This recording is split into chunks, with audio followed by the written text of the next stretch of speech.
গল্পটা শুরু হয় একদম সাধারণ একটা বন্ধুত্ব থেকে। আমি আর রাহুল ছোটবেলা থেকে একসাথে বড় হয়েছি। একই স্কুল, একই মাঠ, একই স্বপ্ন, সবকিছুতেই আমরা দুজন একসাথে ছিলাম। ও শুধু আমার বন্ধু না, আমার ভাইয়ের মতো। রাহুলের একটা ছোট বোন ছিল, মেঘলা। প্রথমে ওকে আমি শুধু বন্ধুর বোন হিসেবে দেখতাম। ও সবসময় আমাদের জন্য চা এনে দিত, হাসি মুখে কথা বলতো, কখনো কখনো আমাদের আড্ডার মাঝে বসে থাকতো। আমি কখনো খেয়ালই করিনি সেই চুপচাপ মেয়েটা আমার দিকে অন্যরকম চোখে তাকাতে শুরু করেছে। সময়টা ধীরে ধীরে বদলাতে লাগলো। একদিন হঠাৎ খেয়াল করলাম, মেঘলা আমাকে আগের মতো দাদা বলে ডাকে না, শুধু নাম ধরে ডাকে। চোখে এক ধরনের লাজুকতা, কথায় অদ্ভুত একটা কোমলতা। প্রথমে বুঝিনি, পরে বুঝতে পারলাম ও আমাকে ভালোবাসে। সেই মুহূর্তটা আমার জন্য খুব অস্বস্তিকর ছিল, কারণ আমি জানতাম আমি যাকে ভালোবাসি সে মেঘলা না, সে পূজা। পূজার সাথে আমার পরিচয় কলেজে। ওর হাসি, ওর কথা বলার ভঙ্গি, ওর সরলতা, সবকিছু আমাকে টেনে নিয়েছিল। আমি ধীরে ধীরে ওর প্রেমে পড়ে গিয়েছিলাম। পূজাও আমাকে ভালোবাসতো। আমাদের ভালোবাসাটা ছিল শান্ত, গভীর আর খুব সত্যি। কিন্তু মেঘলার সেই নীরব ভালোবাসা আমার জীবনে একটা কঠিন পরিস্থিতি তৈরি করলো। একদিন সন্ধ্যায় রাহুলের বাড়ির ছাদে দাঁড়িয়েছিলাম। হঠাৎ মেঘলা এসে দাঁড়ালো আমার পাশে। আকাশটা লাল হয়ে গিয়েছিল, হালকা বাতাস বইছিল। কিছুক্ষণ চুপ করে থাকার পর ও ধীরে ধীরে বলল, তুমি কি কিছুই বোঝো না? আমি চুপ করেছিলাম, জানতাম আজ কথাটা বলতেই হবে।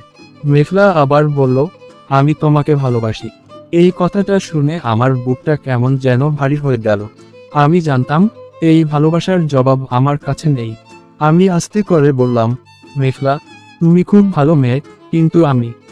ও আমাকে থামিয়ে দিল, কিন্তু তুমি পূজাকে ভালোবাসো, তাই না? আমি অবাক হয়ে ওর দিকে তাকালাম। ওর চোখে জল, কিন্তু ঠোঁটে একটা হালকা হাসি। আমি সব জানি। ও বলল, তোমার চোখে যখন পূজার কথা আসে তখন তুমি অন্যরকম হয়ে যাও। আমি কিছু বলার মতো ভাষা খুঁজে পেলাম না। মেঘলা ধীরে ধীরে বলল, আমি জানতাম, তবুও নিজেকে আটকাতে পারিনি। তোমাকে ভালোবেসে ফেলেছি। ওর কণ্ঠটা কাঁপছিল। আমি বুঝতে পারছিলাম ও কতটা কষ্টে এই কথাগুলো বলছে। আমি বললাম, আমি কখনো তোমার সাথে বিশ্বাসঘাতকতা করতে পারবো না। তুমি আমার বন্ধুর বোন, আর আমি পূজাকে ভালোবাসি। মেঘলা হালকা মাথা নাড়ল, আমি জানি। তাই তো কিছু চাই না, শুধু একটা কথা বলতে চেয়েছিলাম, আমি সত্যি তোমাকে ভালোবাসি। সেদিনের পর থেকে মেঘলা আর আগের মতো ছিল না। ও আর আমাদের আড্ডায় আসতো না, আমার সাথে খুব কম কথা বলতো। ও নিজেকে দূরে সরিয়ে নিয়েছিল। রাহুল কিছুই বুঝতে পারেনি। ও আগের মতোই আমার সাথে হাসতো, খেলতো, গল্প করত। কিন্তু আমি জানতাম ওর বাড়ির ভেতরে একটা নীরব কষ্ট লুকিয়ে আছে।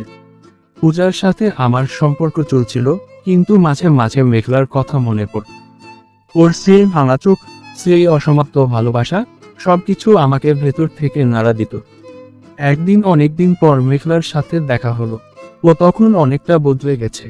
চোখে আগের সেই আবেগ নেই, একটা শান্তি আছে। ও হাসি মুখে বলল, কেমন আছো? আমি বললাম, ভালো, তুমি? ও বলল, আমিও ভালো। এখন আমি নিজেকে ভালোবাসতে শিখেছি। ওর এই কথাটা শুনে আমার বুকটা হালকা হয়ে গেল, আবার একটু কষ্টও লাগলো। আমি বুঝলাম, কিছু ভালোবাসা কখনো পাওয়ার জন্য না, শুধু অনুভব করার জন্য।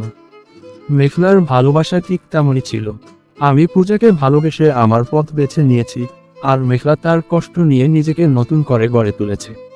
সব ভালোবাসার গল্প একসাথে শেষ হয় না, কিছু গল্প অসম্পূর্ণ থেকেই সুন্দর হয়ে থাকে।